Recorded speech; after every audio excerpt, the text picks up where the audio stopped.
Welcome back to another video दोस्तों। आज आपका स्वागत है वापस से रेशनल स्टडी में। और आज वापस से हम द हिंदू स्टार्ट कर रहे हैं करंट अफेयर के थ्रू। अब देखते हैं दोस्तों आज का द हिंदू। तो आज का द हिंदू, आज जो तारीख है 2 जुलाई 2022 है और ये है आज का द हिंदू। फ्रंट पेजेस का दे रखा है आपको। इसमें कुछ इंपॉर्टेंट खबरें हम देखेंगे क्या क्या इसमें इंपॉर्टेंट खबरें हैं। सबसे इंपॉर्टेंट यहाँ पे अभी महाराष्ट्र का ये टॉपिक चल रहा है दोस्तों, और महाराष्ट्र का टॉपिक हम इसको देखते इसी फ्रंट पेज में देख लेंगे। इसके अलावा तो नहीं देखेंगे। आज आधा ही है क्योंकि आधा में तो ऐड था।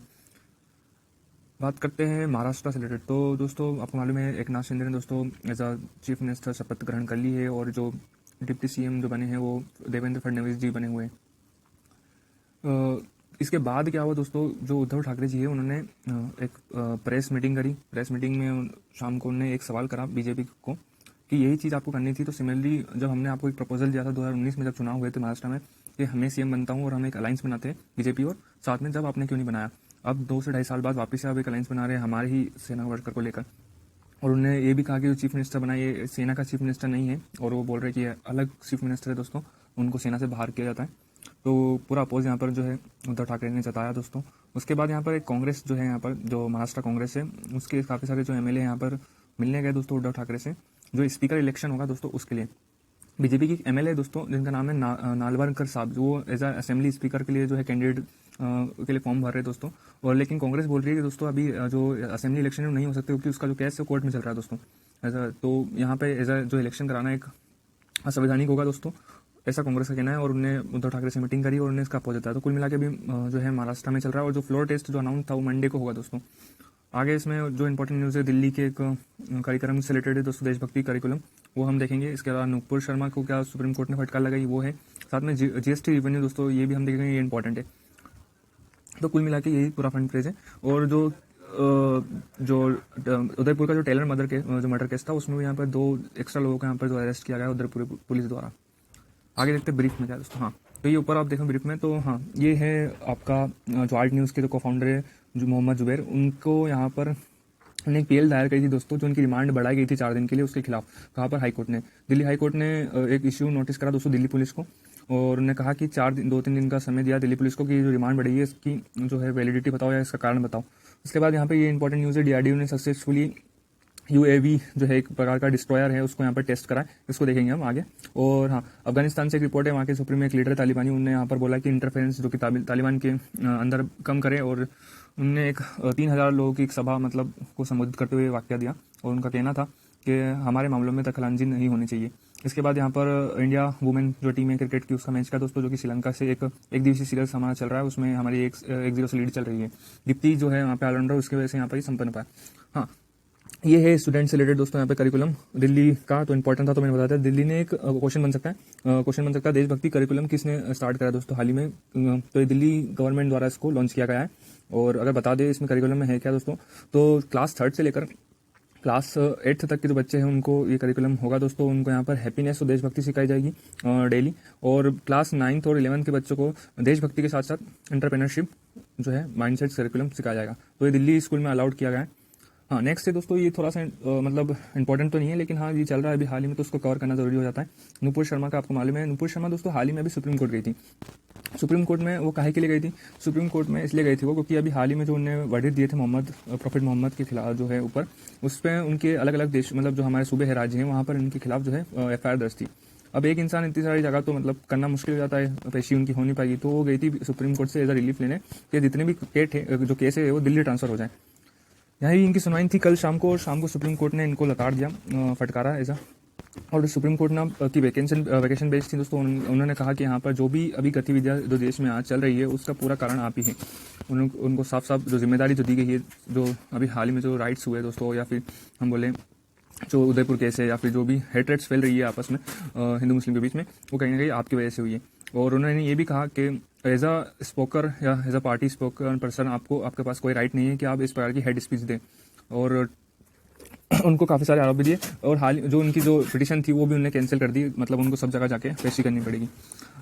उसके बाद एक अलग रोल सामने आया दोस्तों, एक अलग से पीएल जारी सुप्रीम कोर्ट में की गई इसके खिलाफ। जो सुप्रीम कोर्ट का जो बयान आया दोस्तों, उसके बाद बोला गया कि आप इसको बयान को वापस लीजिए और सुनवाई वापस से कीजिए। जो है जन सुनवाई जो आप करनी पड़ेगी नुपुर शर्मा का केस दिल्ली ट्रांसफर करने के लिए। तो एक अलग से वापस से एक पीएल जारी गई है जो कि एनवी रमन्ना इसको सीकिंग करेंगे दोस्तों। आगे बात करते हैं जीएसटी रिवेन्यू से रिलेटेड। हाँ, ये भी इंपॉर्टेंट न्यूज़ है। अभी हाल ही में हमारा जो है पेंडेमिक का समय था दोस्तों, इकोनॉमिक क्राइसिस हमारे पे लगभग आ चुके थे और हमारा रिवेन्यू काफ़ी कम था। जीएसटी एक डायरेक्ट टैक्स है और ये काफ़ी कम हो गया था। लेकिन जैसे ही दोस्तों लॉकडाउन खुला दोस्तों और हमारा सडनली आप देखोगे तो सेकंड हाईएस्ट इस बार रिवेन्यू हमारा जीएसटी के थ्रू हुआ है। लगभग 1,44,000 करोड़ का जो है हमारा रिवेन्यू है दोस्तों, जो कि 56% मोर है जो पेंडेमिक समय था, सेकेंड वेव के समय उसके अपेक्षा। रिवेन्यू आप देखोगे तो काफ़ी बड़ा है दोस्तों और ये सेकंड हाईएस्ट है, जो कि फर्स्ट सबसे हाईएस्ट दोस्तों जो रहा था वो रहा था आपका इसके पहले क्वार्टर का दोस्तों, वो लगभग काफ़ी 1 करोड़ लगभग पहुंच चुका था। आगे देखेंगे इसमें इंपॉर्टेंट और कुछ नहीं है, जीएसटी रिवेन्यू के बारे में दे रखा है। ये रेटिंग जो आईसीआर द्वारा जो कि एक्सेप्ट की गई थी 2022-23 के लिए। आगे बढ़ते हैं नेक्स्ट। हाँ, ये इंपॉर्टेंट है दोस्तों, प्लास्टिक बैन। आपको मालूम है 1 जुलाई से प्लास्टिक जो सिंगल यूज प्लास्टिक है वो बैन हो चुका है दोस्तों। तो यहाँ पर दिल्ली जो गवर्नमेंट है उसके द्वारा एक प्लास्टिक विकल्प मेला आयोजित किया गया तिहारगंज स्टेडियम न्यू दिल्ली में। मेनली दोस्तों जो आप सुन रहे हैं दोस्तों, ऐसे तो प्लास्टिक काफ़ी बार मतलब बंद हुआ है इंडिया में और ये आई थिंक 3rd से 4th टाइम दोस्तों बैन है जो कि 1 जुलाई से लग चुका है। अब सरकार दोस्तों कोशिश कर रही है दोस्तों, मेनली प्लास्टिक बैन क्यों नहीं हो पाता है, उसका कारण है उसका कोई विकल्प नहीं है, मतलब दूसरा कोई सस्ता कोई चीप ऐसा आइटम नहीं है जो कि उसकी जगह ले सके। यही कारण बनता है कि प्लास्टिक जो कि बैन नहीं हो पाता है। तो सरकार कोशिश कर रही है दोस्तों, हम कुछ ऐसे इंस्ट्रूमेंट या फिर वुडन स्टिक या वुडन ये पे बेस्ड या फिर कुछ ऐसे जो है इसके हम बोले विकल्प लाए ताकि जो है यूज सिंगल यूज प्लास्टिक को कम हो सके। तो दिल्ली गवर्नमेंट ने ऐसे एक विकास मेला जो है आयोजित किया, जिसमें उन्होंने एक इंपॉर्टेंट मतलब उससे विकल्प जो है यहाँ पर रखे जो आप यूज़ कर सकते हैं उसी सेम रेट में जो कि प्लास्टिक रेट है। और साथ साथ में यहाँ पर एक जो है वहाँ पर दिल्ली इन्वायरमेंट मिनिस्टर गोपाल रानी और रायन उनने भी एक जो है यहाँ पर घोषणा करी। उन्होंने बोला जो अब से जो है 10 जुलाई के बाद से कोई भी अगर जो प्लास्टिक बैन का वायलेशन करता है तो उसको पेनल्टी के साथ साथ जेल भी हो सकती है। पेनल्टी भी यहाँ पर अच्छी खासी 1 लाख की पेनल्टी और लगभग जो 5 ईयर जेल भी जो जेल टर्म भी यहाँ पे रखी गई है। ये पूरा एनवायरमेंटल प्रोटेक्शन एक्ट 1986 के थ्रू किया गया है। तो ये पूरा ओवरऑल था दोस्तों। और साथ में यहाँ पर 19 प्रकार के जो सिंगल यूज प्लास्टिक है उसको यहाँ पे बैन किया है, जिसमें आपकी स्ट्रॉ, प्लेट्स, कटलरी वटरी जो भी है इसमें शामिल है। नेक्स्ट न्यूज़ हम देखते हैं ये दोस्तों, ये क्या है आपको लग रहा है ये तमिल में कुछ लिखा हुआ है, लेकिन ये तमिल की बाइबल है। जी हाँ, ये तमिल की बाइबल है दोस्तों। हुआ क्या था इसके बारे में इंपॉर्टेंट न्यूज़ क्या है, ये एक तमिल की बाइबल की प्रति है जो कि 2005 में चोरी हो गई थी। कहाँ से? तमिलनाडु से। मामला क्या है दोस्तों ये देखते हैं। तो हमारी आइडियल विंग सीआईडी पुलिस है दोस्तों, उसने 2005 में चोरी हुई तमिलनाडु की तमिल बाइबल या तमिल में अनुवादित बाइबल को ढूंढ लिया है। कहाँ से? लंदन से। उन्होंने ट्रेस करके इसको लंदन से ढूंढा है दोस्तों। इसकी फर्स्ट कॉपी इसकी मिली है तमिलनाडु या तमिल में ट्रांसलेट बाइबल की। ठीक है, ये कहाँ पर थी दोस्तों? दोस्तों ये लास्ट टाइम इसको जो रखा गया था तमिलनाडु के सरस्वती महल जो म्यूजियम है वहाँ पर रखा गया था। उसके बाद 2005 में ये चोरी हो गई थी। उसके बाद इसका केस कुछ बड़ा नहीं था, वहीं पेंडिंग रह गया था। और अब एक न्यूज़ सामने आती है दोस्तों कि ये लंदन से ट्रेस हुई है दोस्तों, इसकी पहली प्रति भी मिल गई है। और साथ साथ में जो गवर्नमेंट है और जो सीआईडी है वो जो वहाँ पे जो लंदन है उस जो जिस म्यूजियम में रखी है उनसे कहीं ना कहीं बातचीत चल रही है दोस्तों अथॉरिटी से, और ये काफ़ी समय जल्दी आ भी सकती है यहाँ पर। तो ये केस पूरा चल रहा था दोस्तों। इसका इतिहास देखते हैं तमिल बाइबल थी कैसे और कैसे मिली थी दोस्तों। तो थोड़ा सा इधर आते हैं। तो न्यू टेस्टामेंट दोस्तों आपको मालूम है एक प्रकार का बाइबल का हिस्सा है। ये पहला तमिल अनुवादित था जो कि 1715 में एक मिशनरी थे उनके द्वारा किया गया था। इनका नाम था बार्थोलोमियस जिनजेन बाल्ग्स। उनके द्वारा ये जो है मुद्रित किया गया था।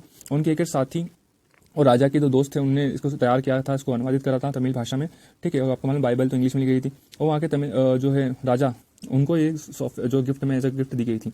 बाद में दोस्तों तमिलनाडु ने के सरकार के पास ये अधिग्रहण में गई थी और जो है ये सरस्वती महल संग्रहालय में एक प्रदर्शनी बनकर रखी हुई थी। 10 अक्टूबर को 2005 को सेरफोजी पैलेस में एक उप प्रशासन ने तंजावुर पश्चिम पुलिस स्टेशन में प्राचीन बाइबल की चोरी का आरोप लगाया और शिकायत दर्ज कराई। यह कहते हुए कि मामला बंद कर दिया गया है।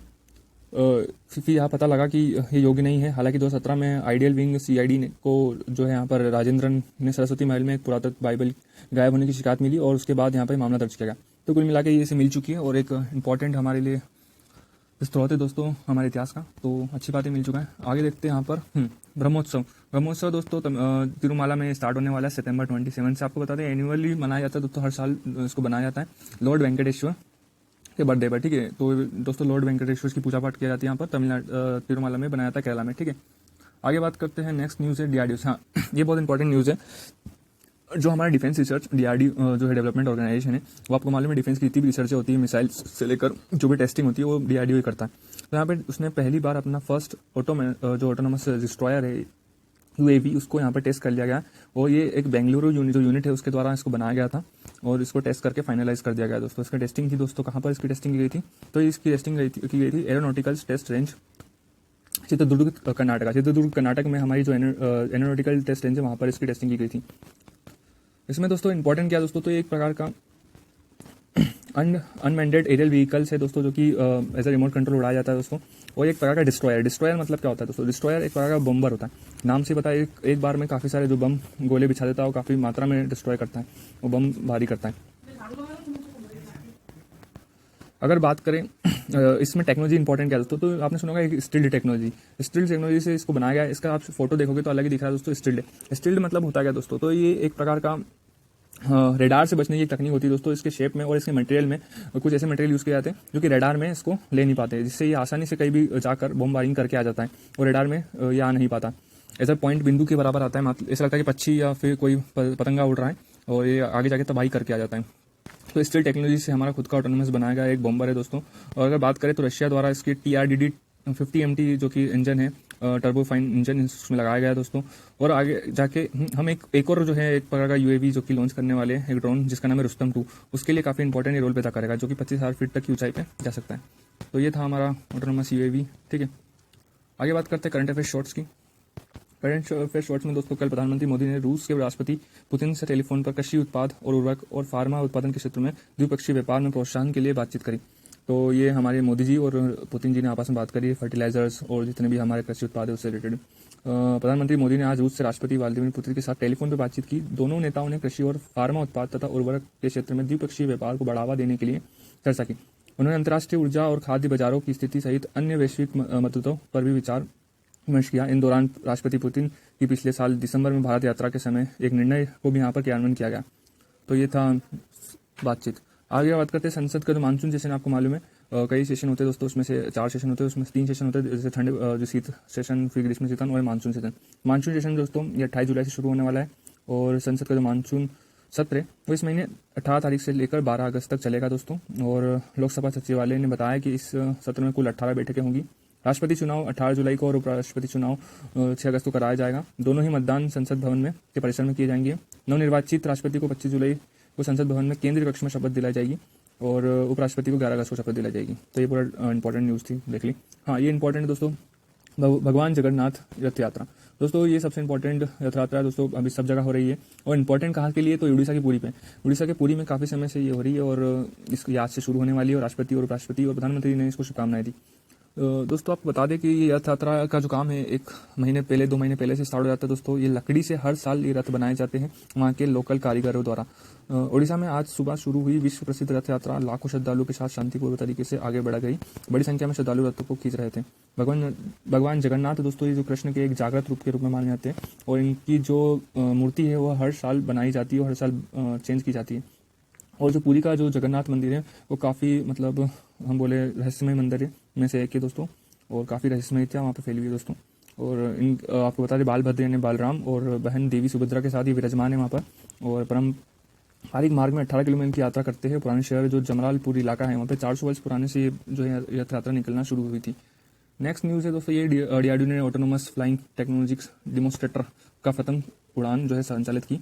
रक्षा अनुसंधान और विकास संगठन DRDO ने ऑटोनोमस फ्लाइंग टेक्नोलॉजी डेमोन्स्ट्रेटर की प्रथम सफलता उड़ान संचालित की। इसका कर्नाटक के चित्रदुर्ग में इसको एरोनॉटिकल टेस्ट रेंज में की गई। ठीक है, ये वही है जो हमने देखा था, इस प्रकार का दिखता है। हाँ, भारत ने ट्यूनीशिया में विश्व पैरा एथलेटिक ग्रांड प्रिक्स में 13 पदक जीते। तो हमारी जो पैरा एथलेटिक टीम है उसने यहाँ पे 13 पदक जीते दोस्तों, जो कि ट्यूनीशिया में चल रही थी विश्व para athletic grand prix. Next हाँ दोस्तों, पंजाब से रिलेटेड है। पंजाब ने 300 यूनिट मुफ्त बिजली देने का जो अपना चुनावी वादा था उसको पूरा करा है इन्हें। और जो आप सरकार है पंजाब में हाल ही में चुनाव हुए थे, विजय हो गई थी, और उसमें से इनकी मैनिफेस्टो में एक इंपॉर्टेंट जो योजना थी या फिर जो घोषणा थी वो थी 30 यूनिट तक मुफ्त बिजली देना। ठीक है, तो ये 1 जुलाई से दोस्तों ये पंजाब में प्रभावित हो चुकी है, और अब से जो है वहाँ पर 30 यूनिट तक मतलब उसके अंदर था या 30 यूनिट तक आपको मुफ्त बिजली, आपको बिल नहीं भरना पड़ेगा। भारत की स्वतंत्रता की 75वीं जो है वर्षगांठ के अवसर पर ब्रिटेन ने भारतीय छात्रों को 75 छात्रवृत्ति पेशकश दी है दोस्तों। तो ये इंपॉर्टेंट है, जो हमारे स्टूडेंट हैं उनको यहाँ पे स्कॉलरशिप मिलेगी 75%। और ब्रिटिश उच्चायोग ने एक वक्तव्य में कहा कि यह एक वर्षीय स्नातक यानी जो हम बात करें एक वर्ष में के लिए जो यूजी के छात्र होते दोस्तों उनको वित्त पोषित करने के लिए अहम भूमिका निभाएगी। तो ये था आज का करंट अफेयर। शुक्रिया, लाइक और सब्सक्राइब जरूर करना।